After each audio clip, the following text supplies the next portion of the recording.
नमस्कार दर्शकों, स्वागत आप सभी का के न्यूज में। आपके साथ मैं हूं ऐश्वर्या। किसी भी स्वस्थ समाज के लिए एक मजबूत सरकार का होना बहुत ज्यादा जरूरी होता है और भारत जैसे विशाल लोकतंत्र में, जिसके लिए हम गर्व करते हैं कि हम दुनिया के सबसे बड़े लोकतंत्र का हिस्सा हैं, ऐसे में बात अगर उत्तर प्रदेश की जाए तो अगला साल यानी कि 2022 विधानसभा चुनावों का वक्त है। तो ये जो सरकार है, यानी कि इस समय जो प्रेजेंट सरकार है, भारतीय जनता पार्टी की सरकार, 19 मार्च को उसके 4 साल का कार्यकाल पूरा हो रहा है। ऐसे में इस 4 साल के कार्यकाल का आकलन करने के लिए हम लोगों के बीच पहुंच रहे हैं। इस सरकार को 3 से 4 कसौटियों पर खरा उतरना पड़ा। पहली कसौटी कोरोना की थी, ऐसी महामारी जिसे आज तक दुनिया में किसी ने देखा नहीं था। दूसरी चुनौती वैक्सीनेशन की, उसके बाद कोरोना काल के बाद का बजट और उसके बाद ये साल यानी कि सबसे आखिरी साल ऐसी योजनाओं को लाना ताकि जनता के बीच उसकी छवि अच्छी बनी रहे। तो इस पूरे 4 साल में, चाहे वो अपराध की बात करें, चाहे महिला सशक्तिकरण की बात करें, चाहे युवाओं की बात करें, चाहे कोरोना काल की बात करें, सरकार कितना खरा उतर पाई है लोगों की उम्मीदों पर। इसी को जानने के लिए आज हम निकले हैं, जनता के बीच जाएंगे, जनता की राय जानेंगे, अगले साल चुनाव को लेकर के जनता क्या सोचती है इस बात को भी जानेंगे। आइए चलते हैं। उत्तर प्रदेश की योगी सरकार अगले महीने 19 मार्च को अपना 4 साल का कार्यकाल पूरा करने जा रही है। ऐसे में हम जनता से उसके बीच जाकर के उनकी राय जान रहे हैं। सरकार को आंकने के लिए 4-5 चीजों के जो पैमाने हैं वो बहुत जरूरी होते हैं, जैसे कि लॉ एंड ऑर्डर, महिलाओं के लिए क्या किया गया, युवाओं के रोजगार की बात और उसके बाद महंगाई। लेकिन ये सरकार कोरोना कार्यकाल और कोरोना को लेकर के जो वैक्सीन बनी है, उन सब चीजों पर भी कितनी खरी उतरी, जानेंगे हम इन सारे प्रश्नों का उत्तर एक एक करके। आइए बातचीत करते हैं। सर, योगी सरकार को 4 साल पूरे होने जा रहे हैं। इन 4 सालों में सरकार ने कोरोना जैसी महामारी झेली, अब उसके बाद हम वैक्सीनेशन की बात करते हैं, उसके बाद कोरोना काल का पहला बजट आया है, अब ये आखिरी साल चल रहा है। इन पूरे 4 सालों को किस तरह से आप आंकते हैं? योगी सरकार पूर्ण रूपेण जो है फेल हो चुकी है। योगी सरकार का जो 4 साल का कार्यकाल रहा है, न कोई विकास उस तरह का हुआ है, न छात्रों का कोई काम हुआ है, न नौजवानों का कोई काम हुआ है। बेरोजगारी बढ़ती जा रही है। ये लोग किसान परेशान है, किसानों को देख रहे हैं, धरना प्रदर्शन कर रहे हैं और धरना प्रदर्शन पे भी रोक लग गया है। अभिव्यक्ति की आज़ादी पर भी रोक लगा दी गई है कि कोई अपनी बात को कह न सके। ये लोग एक तरह से क्रूरता के रूप में शासन चला रहे हैं। इस शासन से जनता एकदम त्रस्त आ चुकी है। जनता इस शासन को अब देखना नहीं चाहती, इस सरकार को नहीं देखना चाहती है। ये सरकार एकदम से निष्ठुर हो गई है। सरकार जन भावनाओं का अनादर कर रही है। अभी तक योगी सरकार ने कोई ऐसा काम नहीं किया जिसकी कि जनता बखान करे। उस तरह बखान के लिए अभी आपने कोरोना काल में बहुत अच्छा प्रदर्शन किया, तो दवाओं का जो है प्रभाव डाल रहे हैं। तमाम लोग डर रहे हैं, उस दवाओं को लगवाने के लिए भाग रहे हैं अपने अपने घरों से। सुनते हैं वो दवा लगाने पर काद लोग मर गए थे और घबराए हुए हैं और जबरदस्ती का दवा लगाने के लिए प्रयास कर रहे हैं। लोग सांसत में पड़े हुए हैं कि जब अगर आदमी स्वस्थ है, पूर्ण रूपेण स्वस्थ है, तो ये दवा पता नहीं फायदा करेगी कि नुकसान करेगी। अभी तक उस दवा का कोई इतना गारंटी भी नहीं कि वो दवा फायदा ही करेगी। कोई ऐसा वैज्ञानिक सामने नहीं आया कि ये दवा पूर्ण रूपेण फायदा करेगी या उस पर रोक लगाएगी। इस तरह के जनता को गुमराह कर रहे हैं। जनता बहुत ही परेशान है। जनता सांसद की जिंदगी जी रही है।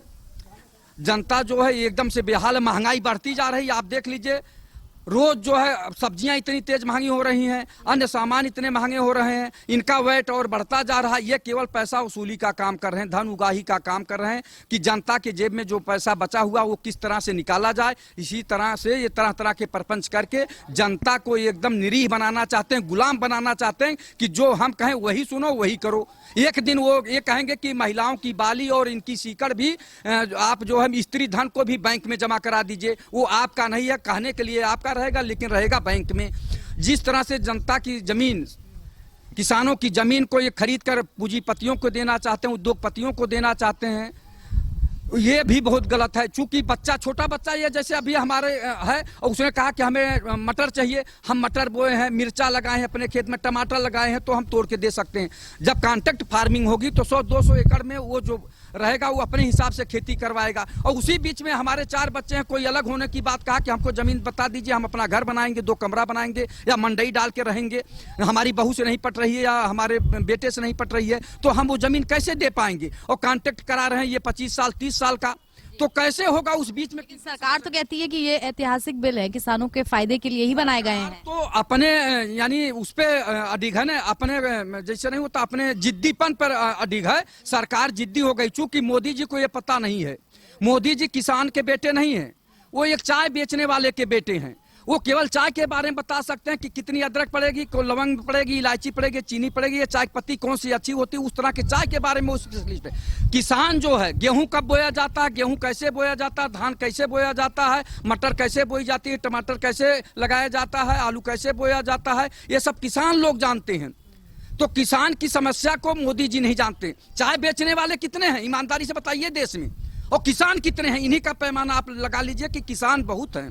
किसान लगभग 90% है, और चाय बेचने वाले बहुत होंगे, 2-3% होंगे, समझिए आप देश में। तो वो चाय के स्पेशलिस्ट हो सकते हैं, किसानों की समस्याओं के बारे में उन्हें कोई जानकारी नहीं है, और किसानों की समस्याओं के बारे में कोई जानकारी नहीं है। इसलिए वो किसानों की जो है परेशानियों को न समझते हुए किसानों को आत्महत्या करने के लिए मजबूर कर रही है सरकार। कुछ दिनों के बाद आप देखेंगे तमाम और ज्यादा बढ़ जाएगी आत्महत्याएं। और ये जो बेरोजगारी की समस्या तो और बाढ़ की तरह बढ़ती जा रही। बेरोजगार जो हो रहे हैं, बेरोजगार जो हैं, जो शिक्षित बेरोजगार हैं, MSc PhD और इंजीनियरिंग करके बेरोजगारी की दंश झेल रहे हैं, वो भी मरने को मजबूर हो जाएंगे। योगी सरकार के 4 साल की अगर बात करें तो जनता ने वोट दे करके चुना था, बहुमत के साथ सरकार बनी थी। ऐसे में इन 4 सालों को आप किस तरह से नापते हैं अलग अलग पैमानों पर? देखिए, मिला जुला इसका असर रहा। कई सारी चीज़ों पे सरकार अपना कार्य की, जिसकी उम्मीद थी जनता को। बहुत सारी चीज़ों पे नकारा साबित भी हुई। और ये तो लोकतंत्र की ये है कि हर कोई खुश नहीं कर सकता है। और कुछ ना कुछ कोई भी सरकार बनती है, अच्छी बुरी, तो कुछ अच्छी भी कार्य करती है। अब वो चाहे जिस सोच से करे, उसका फायदा भी मिलता है और उसका नुकसान भी होता है। तो मिला जुला रहा। थोड़ा सा योगी जी का जो कार्यकाल रहा है, दबंगई वाली रही है।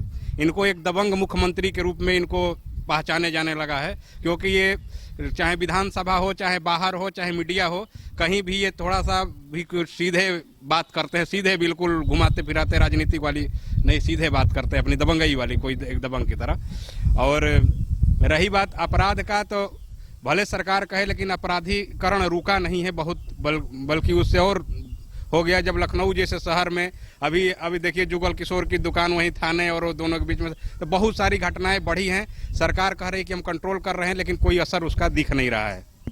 अगर सरकार इस बात को लेकर के थोड़ी सी लिवरेज लेने की कोशिश करे कि करीब 1 से 1.5 साल कोरोना महामारी से जूझने में गया, उसमें हमने काम किया, हमारी पर महामारी अचानक से थी, तो उसमें आप कितना सरकार को इस बात का लिवरेज देंगे कि हाँ, लॉ एंड ऑर्डर और तमाम तरीके की जो कल्याणकारी योजनाएं थी वो नहीं लागू कर पाए क्योंकि हमारा 1.5 साल इसमें चला गया? इसमें कोरोना काल में एक चीज के लिए भारतीय जनता पार्टी की सरकार को लोग लाए कि कांग्रेस के सरकार में बहुत करप्शन है, बड़े बड़े घोटाले हो रहे हैं, ये हो रहे हैं। लेकिन कोरोना काल में आपको भी पता है कि कोरोना काल में बहुत बड़े लेवल पे एक बड़ा घोटाला हुआ है, जो मास्क के नाम पे, सैनिटाइजर के नाम पे, और एक व्यक्ति नहीं इसमें, जिसको जहां मौका मिला, जो भी अधिकारी कर्मचारी, जनता तो आम जनता तो घर में थी, लेकिन इन लोगों ने उसके नाम पे बहुत ये किया। इसको योगी जी को जांच करानी चाहिए। बहुत बड़ा, एक एक जिले में कई करोड़ एक डीएम बताया जाता है हिसाब, हमने तो देखा नहीं, ना कोई प्रमाण है, लेकिन बहुत बड़ा घोटाला हुआ। तो ये ऐसी घोटाला कि इसकी ऑडिट नहीं हो सकती है। मास्क खरीदा गया, बिक गया, बस बिल पे आया, ना किसी को मिला, ना कुछ। सैनिटाइजर ये सब के नाम पे, गलियों की सफाई ये सब के नाम पे, जब देश संकट घड़ी में था उस समय नहीं करना चाहिए। कहा जाता है कि कोई संकट में हो तो वो थोड़ा सा दया होना चाहिए, लेकिन उस समय इसका बहुत दुरुपयोग किया गया इस धन का, जिसके चलते भी बहुत बड़ा नुकसान हुआ है और सरकार इस पे कोई बड़ी कार्रवाई नहीं कर पाई। अब इसमें क्या मानता है, अब ये सरकार को इस पे सोचना चाहिए बस। आपने भ्रष्टाचार की बात की, भ्रष्टाचार का प्रश्न लेकर के भी मैं जाऊंगी। 4 साल की बीजेपी सरकार जो कि 19 मार्च को होने जा रहे हैं, किस तरह से आप पूरी सरकार का आकलन करेंगे? और एक बात और जो कि सब जनता ये चीज को मानती है कि सरकारें बदलती जाती हैं, लेकिन जो भ्रष्टाचार होता है ना, वो वहीं का वहीं रह जाता है। देखिए, पानी और बेईमानी ऊपर से आई थी। अगर आप सोचेंगे हम चपरासी से या आशा करें वो घूस न ले, तो ऐसा संभव नहीं है। पहले हमको ऊपर का सिस्टम दुरुस्त करना पड़ेगा। और रही बात यूपी के 4 साल के कार्यकाल की सरकार को, इसको सरकारी तंत्र ने पूरी तरह फेल कर दिया। मैं मानता हूं मुख्यमंत्री जी ईमानदार हैं, सख्त हैं, इसमें नो डाउट, लेकिन उनके अगल बगल बैठे हुए लोग व सरकारी तंत्र पर जिस तरह चल रहा है वो योगी सरकार को पूरी तरह फेल कर चुका है। जनता त्रस्त हो चुकी है, सरकारी कर्मचारी मस्त हो चुके हैं और यही इस सरकार के पतन का कारण बनेगा। अच्छा, तो थोड़ी सी बात बजट पे भी कर लें तो कोरोना काल के बाद का पहला बजट और अपनी सरकार के कार्यकाल का आखिरी बजट था। कितनी आपको उम्मीद थी और आपको लगता है कि जनता की वो उम्मीदें पूरी हो पाई हैं? नहीं, कोरोना काल के दौरान बजट आज़ादी के बाद का सबसे बड़ा घोटाला है जिसे तमाम अधिकारियों ने किया। उसकी जांच होनी चाहिए। और उत्तर प्रदेश सरकार का जो बजट था वो चुनावी बजट था, वो पूरी तरह फेल है। उसमें आम आदमी के लिए, ज़रूरतमंदों के लिए कोई जगह नहीं थी, सिर्फ बड़े व्यवसायियों के लिए जगह दी गई। योगी सरकार की हम बात करें, 4 साल हो जाएंगे 19 मार्च को सरकार को, किस तरह से आप आकलन करते हैं इन 4 सालों? देखिए, अभी सभी साथी बात कर रहे थे अपराध की, तो अपराध बढ़ता क्यों कारण है? क्योंकि मैं राष्ट्रवादी युवा अधिकार मंच का राष्ट्रीय अध्यक्ष हूं। तो अपराध का कारण क्या है? जब लोगों के पास रोजगार नहीं होंगे, पढ़ा लिखा नौजवान जब सड़कों पर भटकेगा, तो निश्चित तौर से छोटे मोटे अपराध बढ़ते हैं। जहां तक सरकारों की बात है, तो सरकारों के अंदर कुछ कमियां भी होती हैं, कुछ अच्छाइयां होती हैं, इसे इनकार नहीं किया जा सकता है। बात रही उत्तर प्रदेश सरकार की, तो योगी जी पर तो कोई प्रश्न चिन्ह नहीं खड़ा किया जा सकता है, क्योंकि इस जनता ने, उनकी पार्टी ने जो उम्मीद जता करके उनको किया है, कुर्सी पर बैठाया है, ठीक है। जहां तक ब्यूरोक्रेसी की बात है, एक 11 लोगों की टीम काम कर रही है उत्तर प्रदेश में। मुझे लगता है कि ये 11 लोगों की टीम पर भरोसा मुख्यमंत्री जी को छोड़ देना चाहिए और जो व्यापक पैमाने पर जो भ्रष्टाचार का एक वहाँ ताना बाना बुनने जा रहा है, उस पर कोई कार्रवाई नहीं हो रही है, उस पर मजबूती से कार्रवाई करना चाहिए। दर्शकों, 4 साल का कार्यकाल योगी सरकार का कैसा रहा, लगातार उस पर हम जनता की राय जान रहे हैं। फिलहाल एक छोटे से ब्रेक के लिए रुकते हैं, लेकिन ब्रेक के उस पार भी हमारी चर्चा जारी रहेगी और मुद्दों को ढूंढने की कोशिश करेंगे कि सरकार के पक्ष में कितने पॉइंट्स आते हैं और विपक्ष में कितने। छोटा सा ब्रेक, जल्द लौटते हैं।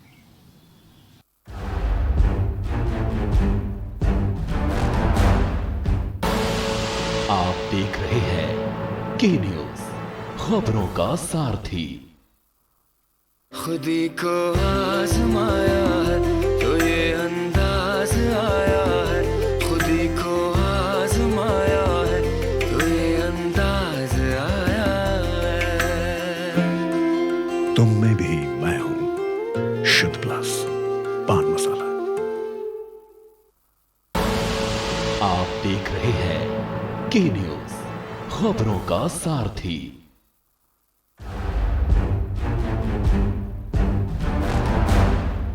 देखिए, आज के न्यूज के माध्यम से संत शिरोमणि गुरु रविदास जयंती के अवसर पर समस्त देशवासियों, प्रदेशवासियों को हार्दिक बधाई और शुभकामनाएं। माननीय मुख्यमंत्री श्री योगी आदित्यनाथ जी की सरकार में जितना विकास और काम हुआ है, चाहे रोजगार का हो, चाहे किसान सम्मान निधि हो, चाहे बिजली, स्वास्थ्य, शिक्षा, सड़क, पानी पे काम हुआ, सबसे पहले कि वर्तमान सरकार ईमानदार सरकार है। आज श्री योगी आदित्यनाथ जी के ईमानदार कार्य प्रणाली की वजह से, सरकार के वजह से उत्तर प्रदेश में गुंडा राज और भ्रष्टाचार जो था बसपा और सपा की सरकारों में, कांग्रेस की सरकारों में, वो भारतीय जनता पार्टी की सरकार में, श्री योगी आदित्यनाथ जी की सरकार में निष्पक्ष और ईमानदारी से कार्य हो रहा है। और 4 साल का कार्यकाल बहुत ही बेहतरीन और शानदार रहा। और फिर सरकार 2022 में श्री योगी आदित्यनाथ जी के नेतृत्व में बनेगी। सरकार कहीं ना कहीं गरीबों को लूट रही है, एक तरफ से देखा जाए, चाहे बेरोजगारी हो या शिक्षा हो, कहीं ना कहीं गरीब आदमी इन बीच कोरोना काल में जो है कहीं ना कहीं मरा जा रहा है। कुछ काम नहीं उसके पास, सरकार जो है दावे करती है लेकिन उनको रोजगार भी नहीं दे रही है, आदमी भूखा मर रहा है, खाने के लिए कुछ है नहीं। सरकार जीएसटी वेएसटी इतना बवाल मचा के रखी है कि हम क्या कहें इन पर। सरकार तो अपने लिए कहती आती, चुनाव आने वाले हैं, चुनाव के समय नेता आते हैं, घर घर आएंगे, वोट के लिए पैर तक छूते हैं वो। अगर हकीकत बात की जाए, वोट के बाद वो दोबारा चुनाव जीतने के बाद वो घर देखने तक नहीं आते कि रास्ते हैं कैसे वहाँ के।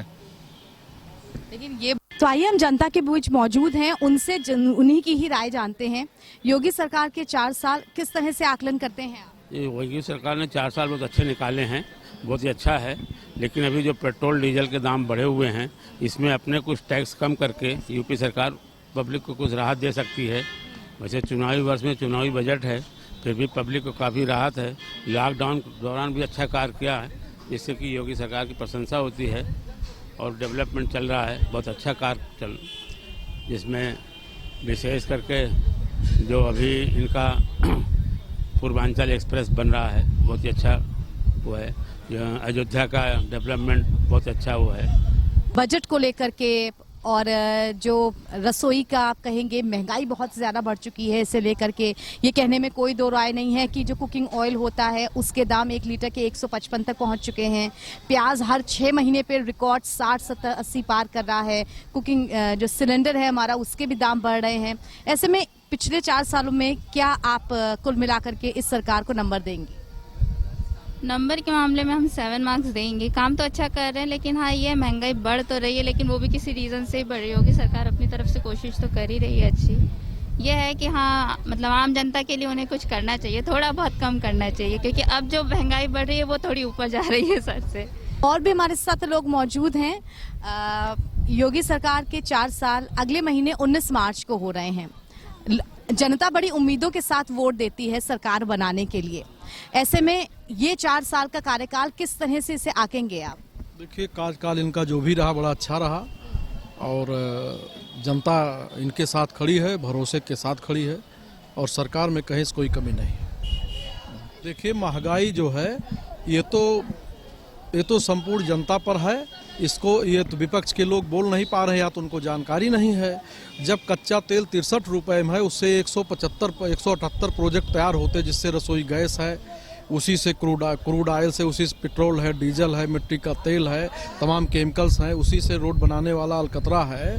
तो तेल को आज के डेट में तो 20 रुपये लीटर बिकना चाहिए, क्योंकि 140 से 146 रुपए तक मनमोहन जी की सरकार में कच्चा तेल था, क्रूड ऑयल जिसको सीलरस बोलते हैं, और वो आज जो है 63 रुपए पे है। सरकार को तो तेल 20 रुपए में बेचना चाहिए, ये गलत हो रहा है। अच्छा, तो तेल से हट के हम कोरोना काल, पहले लॉकडाउन के टाइम पे जो लॉ एंड ऑर्डर रहा और उसके बाद वैक्सीनेशन, उसमें आप क्या सोचते हैं? देखिए, कोरोना काल में इन्होंने मजबूती से पकड़ बनाई और लोगों को बचाने का प्रयास किया और बचाया भी, ऐसा नहीं है, बचाया, लेकिन महंगाई की तरफ लोगों को लेके भी चले गए। तो कुल मिला के आप पासिंग मार्क्स देंगे या अच्छे नंबर देंगे? अब ये मार्क आप दे दीजिए। हमने दोनों चीजें कह दिया। फिर भी लेकिन सरकार से आप खुश हैं? 4 साल के कार्यकाल से आप खुश? की गवर्नमेंट से खुश हैं, केंद्र की सरकार से नहीं खुश है। अच्छा, प्रदेश सरकार से खुश, केंद्र सरकार से ना। चलिए, शुक्रिया हमसे बात करने के लिए।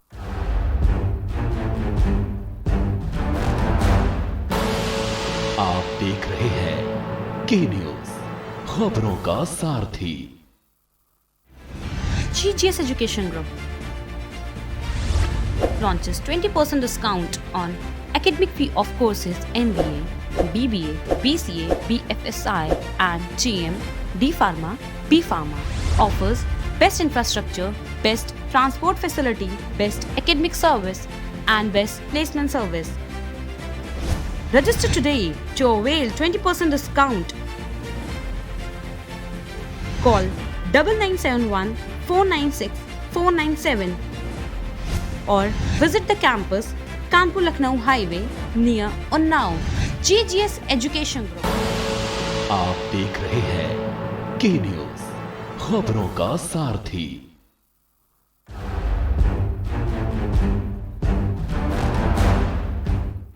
ब्रेक के बाद स्वागत आप सभी का हमारे इस खास कार्यक्रम में। 19 मार्च को बीजेपी की सरकार का 4 साल का कार्यकाल पूरा हो रहा है। ऐसे में जनता की क्या राय है इन 4 सालों के बारे में? कितना विकास हो पाया, जिसके बारे में अपने संकल्प पत्र में तमाम वादे करके सरकार पावर में आई थी, क्या वो सारे वादे जनता को लगता है कि पूरे हुए हैं या जनता खुद को ठगा सा महसूस कर रही है? बात कर रहे हैं हम। योगी सरकार के 4 साल पूरे हो गए हैं। इन 4 साल के कार्यकाल को किस तरह से आप देखते हैं? कितना आकलन करते हैं? आपके पैमानों पर कितना खरी उतरी है? अब खरी वो यही उतरी है कि नैतिकता और संविधान और लोकतंत्र और इंसानियत की हत्या हो चुकी है। और जिस तरीके से किसान ही देश का भगवान है, जो पूरी दुनिया को कमा के खाता है, खिलाता है, और जो लोकसभा में और बिल आया था और देश की भावनाओं को माननीय प्रधानमंत्री जी को सम्मान करना चाहिए था, अब आज हजारों के हजार किसान मर रहा है। इसके लिए सरकार को चिंता जाहिर करना चाहिए। ट्रेनें बंद हैं, हम लोग दिल्ली जाते हैं तिगुने किराए से, तिगुने किराए से मतलब जाते हैं, इसे 300 रुपये हम चले जाते हैं, गुरुद्वारा में चले जाते हैं। लेटेस्ट भी मध्य प्रदेश बिहार का चुनाव भा, लाखों की भीड़ इकट्ठा हुई, और यहाँ बंगाल का चुनाव होने वाला है, लाखों की भीड़ इकट्ठा हो रही है और रोड बेजे भरी भर हो रही हैं। इनमें क्या कोरोना नहीं है?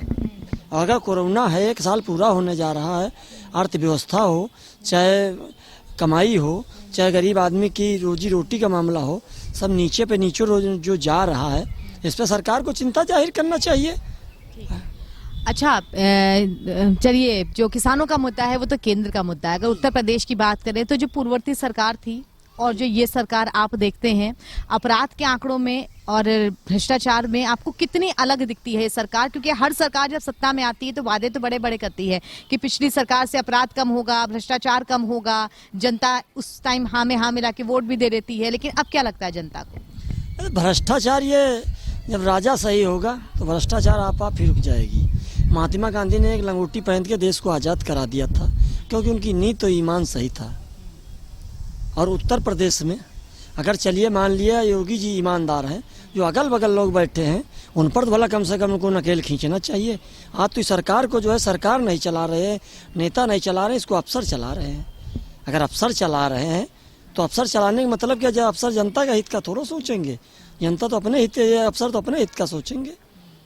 और अगर माननीय योगी जी अगर ईमानदार हैं तो योगी जी के इस पर कठोर निर्णय लेना चाहिए। और वो प्रदेश के मुख्यमंत्री हैं, जनता उनकी राजा है, और वो जो जनता उनकी जो प्रजा है, वो जनता के वो राजा हैं, उस पर उनका कड़ा कठोर कदम उठाना चाहिए। गांव-गांव दौड़ा करना चाहिए। 1-2 इलाकों में अधिकारी सस्पेंड करें, अभी सब कानून व्यवस्था सही होने लगेगी। कानून व्यवस्था की आपने बात की तो वही प्रश्न मैं आपसे पूछूंगी। एक सरकार को 2 पैमानों पर खरा उतरना बड़ा जरूरी होता है कि लॉ एंड ऑर्डर जो है वो मेंटेन रहे, अपराध के आंकड़े कम हो और भ्रष्टाचार जिनसे जनता सबसे ज्यादा त्रस्त है वो सही रहे। क्या लगता है आपको इन 4 सालों में जनता कितना अपने आप को महसूस करती है इन मामलों में कि उसने सही चुनाव किया था सरकार का? देखिए, जनता ने वोट सही दिया था मगर गलत हो गया डिसीजन जनता से, और आज की डेट में जनता त्रस्त हो चुकी है इस सरकार से। और व्यापार पे आप देख लीजिए, जो उस 2014 से पहले आप देख लीजिए 10 बजे मार्केट बंद होती थी, आज की डेट में 8 बजे मार्केट बंद होने लगती है। सरकार को सोचना चाहिए। और मध्यम वर्ग का आदमी आज की डेट में इतना परेशान है जिसका कोई जवाब नहीं। और व्यापार पूरी तरीके से ध्वस्त हो चुका है और सरकार कोई ध्यान नहीं दे रही इस चीज़ पर।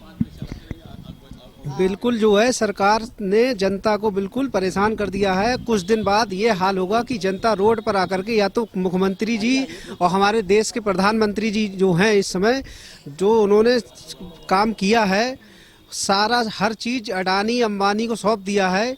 जनता कुछ दिन बाद सीधे प्रधानमंत्री को निकलने की जो है ये हाल हो जाएगा कि बच नहीं सकते आप प्रधानमंत्री। आप समझ लीजिए, किसानों ने जो घेर रखा है वहाँ पर किसानों से नहीं बच सकते प्रधानमंत्री। और वो कौम है जो कभी डरी नहीं है, पीछे नहीं हटी है। पहली बार किसी ने झुकाया है, अगर झुकाया है प्रधानमंत्री। तो अगर हम बात कोरोना की भी करते हैं तो कोरोना वैक्सीनेशन, कोरोना के लॉकडाउन में पूरे उत्तर प्रदेश को संभालना कम, आप कहेंगे इसे मुश्किल भरी बात बहुत ज़्यादा थी वो, उसमें आप कितने नंबर देते हैं सरकार? उसमें सरकार सबसे सफल रही। वर्ल्ड में अगर आप गिनती करेंगे तो सबसे सफल हमारा देश है। कोरोना महामारी में हमारे देश की मृत्यु दर देख लीजिए आप, और कोरोना एक्टिव केस की संख्या है वो भी बहुत कम है। सबसे सफल हमारा देश है कोरोना काल में। तो किसी मामले में तो सरकार को अच्छे पॉइंट्स मिले। और आइए बातचीत करते हैं। भारतीय जनता पार्टी की उत्तर प्रदेश की सरकार को 4 साल पूरे हो रहे हैं 19 मार्च को। ऐसे में इन 4 सालों का जो कार्यकाल है किस तरह से आंकते हैं आप? जितने वादे किए गए थे, कितना खरी उतरी है जनता के सामने सरकार? हमारे समझ से जितने वादे किए गए, एक भी वादे पे सरकार खरी नहीं उतरी है। चाहे वो कोरोना काल तो एक महामारी है जो आई, ये पूरे विश्व पर आई, हमारे देश पर भी आई। पूरा समाज, पूरा देश उससे जूझा और उसका मुकाबला किया। लेकिन अन्य जो विकल्प रहे, वो चाहे किसान के प्रति रहा हो, चाहे ग्राम स्तर पर अन्य चीज़ें जो रही हों, जैसे चाहे शौचालय रहा हो, स्वच्छ भारत अभियान रहा हो, गंगा सफाई रही हो, चाहे जितने विकल्प हैं, जो दृष्टिकोण से जनता ने इस सरकार को विश्वास जताया था, उस विश्वास पे ये खरे नहीं उतर पाए। आपको क्या लगता है किन किन चीजों पर जो खरा उतरना था वो रह गया? अपराध के आंकड़े, लॉ एंड ऑर्डर, भ्रष्टाचार, क्या चीजें हैं जो रह गई? अच्छा, अपराध की बात आती है तो अपराध कोई भी सरकारें रही हों, हम ये चीज़ देखे हैं, अपराध तो कोई भी सरकार रही हों, अपराध कभी देखिए, क्योंकि अपराध जब तक हम, इसके लिए सरकार के साथ समाज भी जिम्मेदार है, जब तक हम समाज को जागरूक नहीं करेंगे, कानून तो बनाना भी एक अलग चीज़ है, कानून बनाएंगे उसके लिए तो ठीक है, लेकिन उसके साथ साथ समाज को जागरूक करना है। माता पिता अपने बच्चे को सही दिशा, क्योंकि हम देख रहे हैं चाहे वो सपा बसपा बीजेपी कोई भी सरकार हो, क्राइम या जो भी रेपिस्ट कांड रहे हैं कम नहीं दर हुई है। बस ये है परिवर्तन थोड़ा बहुत होता, किसी के कम किसी के ज़्यादा। तो हम लगातार योगी सरकार के 4 साल की पर बातचीत कर रहे हैं और आगे बढ़ते हैं, जानते हैं जनता की राय। योगी सरकार अपने 4 साल 19 मार्च को पूरा करने जा रही है। बीजेपी के पहले मुख्यमंत्री होंगे जो अगर पूरे 5 वर्ष का कार्यकाल पूरा करते हैं तो पूरा 5 वर्ष का माना जाएगा। ऐसे में जितनी उम्मीदों के साथ जनता ने वोट दिया था, जितनी उम्मीदों के साथ बहुमत से सरकार आई थी, आपको लगता है कि वो उम्मीदें खरी उतर पाई हैं? मैं इंद्रेश कुमार शुक्ला, भारत जन गौरव मंच का राष्ट्रीय अध्यक्ष। उत्तर प्रदेश की जो सरकार 4 साल पूरे करने जा रही है, कोई भी सरकार होती है वो केंद्र सरकार की नीतियों पर चलती है।